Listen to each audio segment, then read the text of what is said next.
el Día Internacional de los Derechos de las Mujeres, que es un día que celebramos porque ha habido millones de mujeres a lo largo de la historia que han puesto su cuerpo, que han sufrido tortura, violencia, cárcel, que han pagado con su vida defender los derechos de todas. La extrema derecha negacionista de la violencia machista nos trae una moción, una interpelación, para preguntarnos cuándo vamos a devolver la presunción de inocencia a los hombres.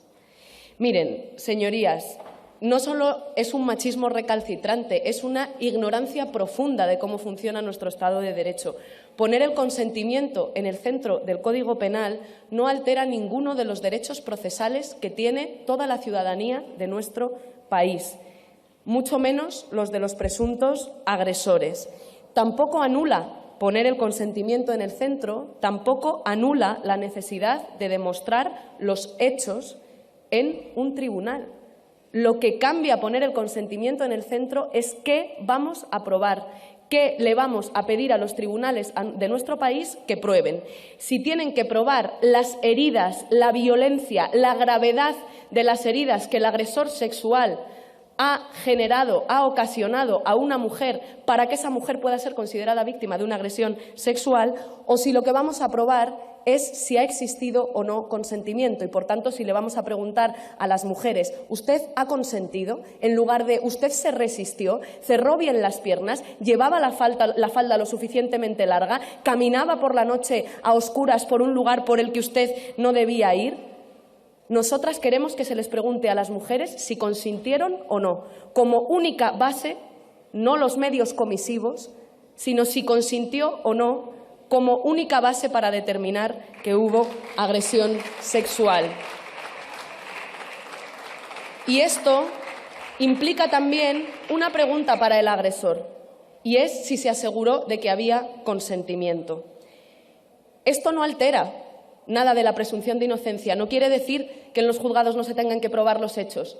Lo que quiere decir es que lo que se tiene que probar es el consentimiento y que no vamos a hablar ni a considerar más creíbles a las víctimas que se han resistido y sobre las cuales se ha ejercido violencia que aquellas que se han quedado paralizadas o que estaban borrachas o que habían sido sometidas químicamente y que por no resistirse creamos que son víctimas de segunda. De eso va el consentimiento y no de anular la presunción de inocencia de los hombres. De hecho, señorías, es el machismo que ustedes defienden con tanto ahínco el que coloca una presunción de culpabilidad a todas las mujeres por el hecho de serlo. En eso consiste la cultura de la violación y el terror sexual, en que la credibilidad de las mujeres, nuestra inocencia, depende de la gravedad de las heridas que los agresores han ejercido sobre nuestro cuerpo, de que nuestra credibilidad dependa de que nos hemos resistido. Y si no nos hemos resistido es que a lo mejor en realidad nos gustaba, que es que a lo mejor a las mujeres nos violan por cómo vamos vestidas, por cuánto bebemos una noche, por los sitios por los que vamos, por si vamos solas a casa o regresamos solas a la casa de nuestras parejas. Quien coloca una presunción de culpabilidad sobre las mujeres y nos intenta culpabilizar de las violencias sexuales que sufrimos es precisamente el machismo que ustedes defienden, señorías. Y miren, eso, como les decía, es lo que las feministas, lo que las mayores expertas en violencias sexuales de este país, como Nerea Barjola, han denominado cultura de la violación y terror sexual. Y, desgraciadamente, es lo que ustedes alimentan con sus discursos machistas y negacionistas de la violencia contra las mujeres.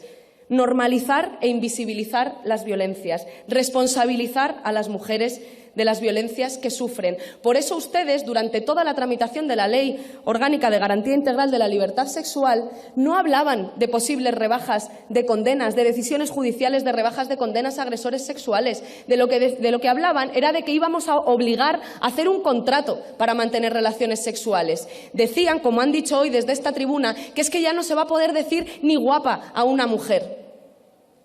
Decían, como sus socios del Partido Popular, ¿van a decir ustedes sí, sí, sí todo el rato? Ustedes lo que cuestionaban es que ahora tengan reproche penal conductas que para ustedes son la magia del amor, pero que son violencia contra las mujeres, señorías.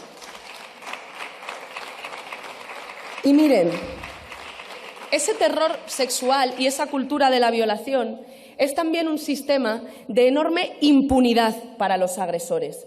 No por casualidad, con el sistema penal anterior, solo el 8% de las mujeres de este país denuncian las violencias sexuales que han sufrido y de ellas solamente un tercio obtiene condenas para sus agresores. El 92% de las mujeres que sufren violencias sexuales en nuestro país no lo denuncian. Por tanto, claro que es grave que haya decisiones judiciales de rebajas de condenas, pero más grave es aún que la mayoría de los violadores y de los agresores sexuales de este país, señorías, no hayan pisado una comisaría y un juzgado en su vida y que permanezcan impunes en las calles de nuestro país. Entonces, señorías, ustedes tienen un problema con la democracia, con los derechos humanos y particularmente con los derechos humanos de las mujeres. En nuestro país, las mujeres sufren desigualdad por el hecho de ser mujeres. Y precisamente por eso este Gobierno, cuando hay que hacer políticas públicas para proteger a la población, no se olvida nunca de que tienen siempre un mayor impacto en las mujeres y particularmente en las más vulnerables. Cuando las mujeres tienen problemas para pagar la factura de la luz, este Gobierno interviene el mercado de la energía. ¿Saben cuál es su problema? Que como ustedes se deben a los que se están beneficiando abusivamente de ese sistema injusto, a los grandes propietarios, a las grandes empresas, nunca pueden votar a favor de aquellas medidas públicas de intervención del mercado, de inversión presupuestaria en políticas públicas que luchan contra las violencias machistas, porque ustedes están más preocupados en defender a un puñado de privilegiados que se beneficia de que en nuestro país todavía impere el machismo, todavía impere la desigualdad. Ustedes defienden ese sistema en el que el machismo y la desigualdad son la norma que impiden a la mayoría de las mujeres acceder a todos sus derechos. Y señorías, no solamente difunden bulos y mentiras sobre la ley del solo sí es sí, no solamente niegan la violencia contra las mujeres, ustedes también difunden bulos y mentiras sobre otra de las leyes más importantes de esta legislatura, que es la ley trans y de derechos LGTBI. Y tratan de criminalizar a las personas trans diciendo que son presuntos agresores sexuales, que son potenciales agresores sexuales, que van a violar a las mujeres de este país y que van a entrar en nuestros espacios seguros. Miren, señorías, ningún hombre necesita hacerse pasar por una mujer para agredir sexualmente a una mujer. Precisamente en eso consiste la cultura de la violación, en que como machos, muy machos, pueden disponer de nuestros cuerpos cuando quieran. Quien convierte en inseguras nuestras casas, nuestros centros de trabajo, nuestros centros de ocio, no son las personas trans, es el machismo y son los agresores sexuales cuya impunidad hay que combatir con el Código Penal y con presupuestos y medidas integrales para proteger a las víctimas y para acabar con la impunidad de esos agresores sexuales. Ustedes dicen, lo ha dicho su jefe, el señor Abascal, hoy mismo, que vamos a mutilar y a hormonar a los niños, a las niñas, a las niñas trans. Si es justo lo contrario, señorías. Lo que nosotras estamos haciendo con esta ley, lo que España ha hecho con esta ley, es garantizar que todo el mundo pueda ser quien es sin la obligación de hormonarse, que es lo que este Estado hacía hasta ahora con las personas trans, obligarlas a hormonarse para reconocerlas por quienes son. Ahora hemos eliminado ese requisito de la hormonación para proteger a las infancias trans y para proteger a todas las personas trans y es que puedan ser quienes son sin hormonarse, sin operarse, si esa no es su voluntad y, sobre todo, sin discriminación, sin culpa, sin estigma y sin sus burlas. Y termino ya, presidenta. Miren,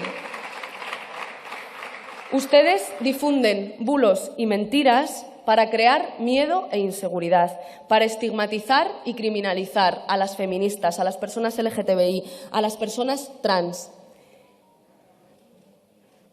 Yo creo que ustedes no se dan cuenta de que ni con sus bulos, ni con sus mentiras, ni con su violencia política van a ser capaces de frenar el avance en derechos que el movimiento feminista está impulsando en España y en todo el mundo. No hay un movimiento en España y en el mundo con más capacidad de construir democracia, de construir derechos humanos, de construir libertad y dignidad para todos, para todas y para todes, como el movimiento feminista en este momento. Y no somos ingenuas. Siempre que hemos avanzado en derechos ha habido resistencias, las de las suyas, sus padres, sus abuelos, las de quienes siempre se han resistido a los avances en derechos de las mujeres. Les conocemos muy bien, señorías, pero tengo en este 8 de marzo una muy mala noticia para ustedes.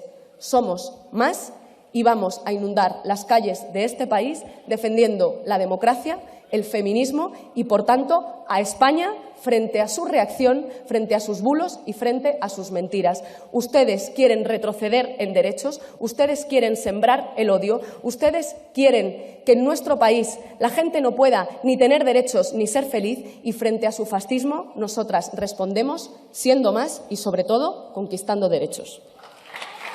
Muchas gracias, señora ministra. A mí me parece legítimo el modelo de vida y el modelo en el que usted quiere vivir su maternidad o no, si usted quiere abortar o no. La diferencia entre ustedes y las feministas es que los derechos que las feministas conquistan en las calles y conquistan en las instituciones les sirven también a ustedes. Les ayudan a ustedes también a vivir mejor. Si no quieren abortar, no tienen por qué abortar.